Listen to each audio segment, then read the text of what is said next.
Bismillahirrahmanirrahim. Assalamualaikum warahmatullahi wabarakatuh. Perkenalkan, nama saya Sarlina. Saya salah satu praktikan dari Lab PTI 1. Baik, di video kali ini saya akan mempresentasikan mengenai materi yang berjudul Quality Management atau manajemen kualitas. Pertama-tama, marilah kita membahas satu-satu. Yang pertama itu kualitas. Apa sih itu kualitas? Jadi kualitas itu bisa kita katakan sebagai tingkat baik buruknya sesuatu. Sedangkan manajemen itu bisa kita katakan sebagai suatu pengendalian atau pengelolaan. Jadi dapat disimpulkan bahwa manajemen kualitas ini merupakan suatu tindakan mengawasi semua kegiatan atau aktivitas dan tugas-tugas yang diperlukan untuk dapat mempertahankan tingkat keunggulan yang diinginkan. Selanjutnya, tujuan pengendalian kualitas bisa kita lihat pada slide berikut.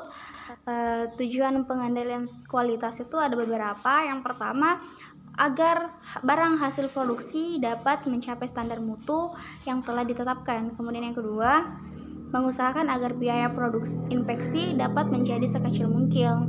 Kemudian yang ketiga, mengusahakan agar biaya desain dari produk proses dengan menggunakan mutu produksi tertentu dapat menjadi sekecil mungkin. Kemudian yang keempat, yaitu mengusahakan agar biaya produksi dapat menjadi serendah mungkin atau sekecil mungkin. Kemudian mengenai metode-metode pengendalian kualitas, ada beberapa metode. Yang pertama ada SPC atau Statistical Process Control, di mana ini merupakan metode untuk pengukuran dan analisis variasi proses. Kemudian yang kedua itu ada SQC atau Statistical Quality Control. Ini merupakan pengendalian kualitas berdasarkan prinsip atau konsep statistik. Kemudian yang ketiga ada TQM atau Total Quality Management. Ini merupakan metode untuk menurunkan biaya dengan memperbaiki mutu dan mengurangi pemborosan. Kemudian yang ketiga ada FMEA atau Failure Mode and Effect Analysis. Ini merupakan metode untuk mengidentifikasi dan mencegah sebanyak mungkin mode kegagalan. Kemudian yang selanjutnya ada Taguchi. Ini bertujuan untuk memperbaiki kualitas produk dan proses serta dapat menekan biaya dan resource seminimal mungkin. Kemudian selanjutnya ada FTA atau Fault Tree Analysis. Ini merupakan metode untuk melakukan analisis atas cacat produk yang saling memiliki keterkaitan. Kemudian selanjutnya ada Kaizen.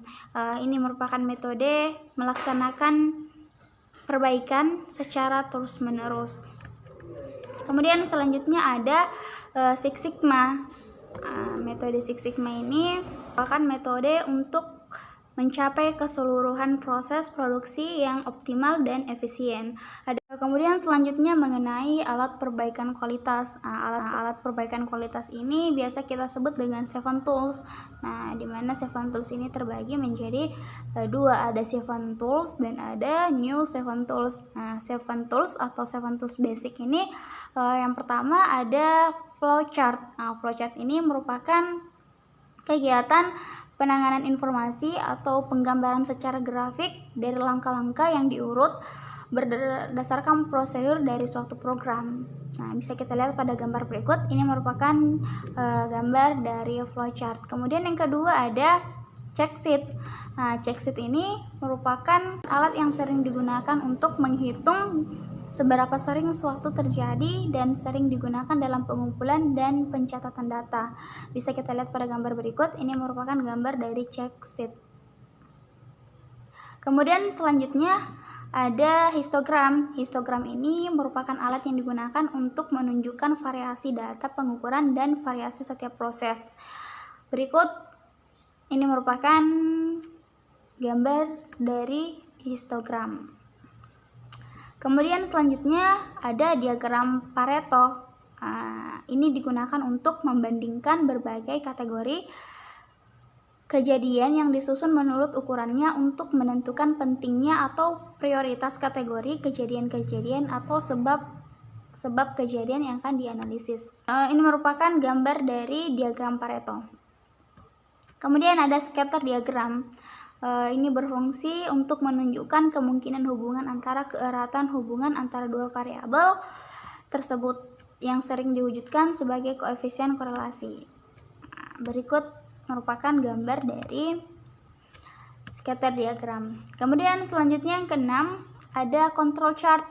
Ini berfungsi untuk membantu pengendalian kualitas produk serta dapat memberikan informasi mengenai kapan dan di mana perusahaan harus melakukan perbaikan kualitas. Berikut merupakan contoh gambar dari control chart. Kemudian terakhir ada fashionable diagram.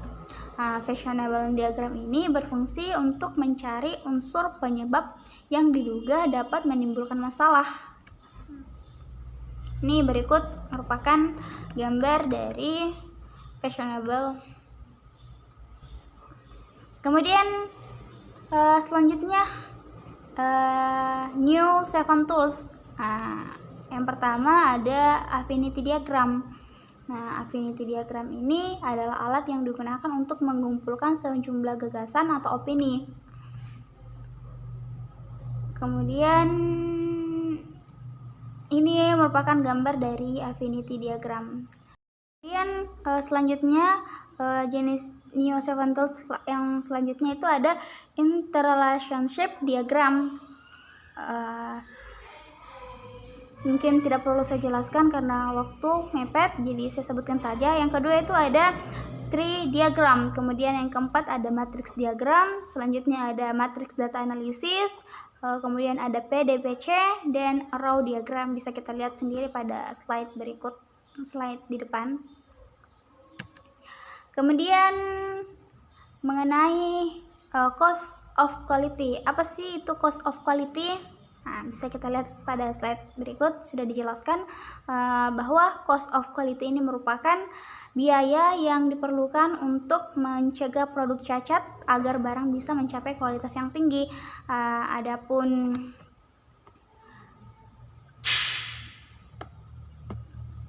Adapun kategori cost of quality, yang pertama ada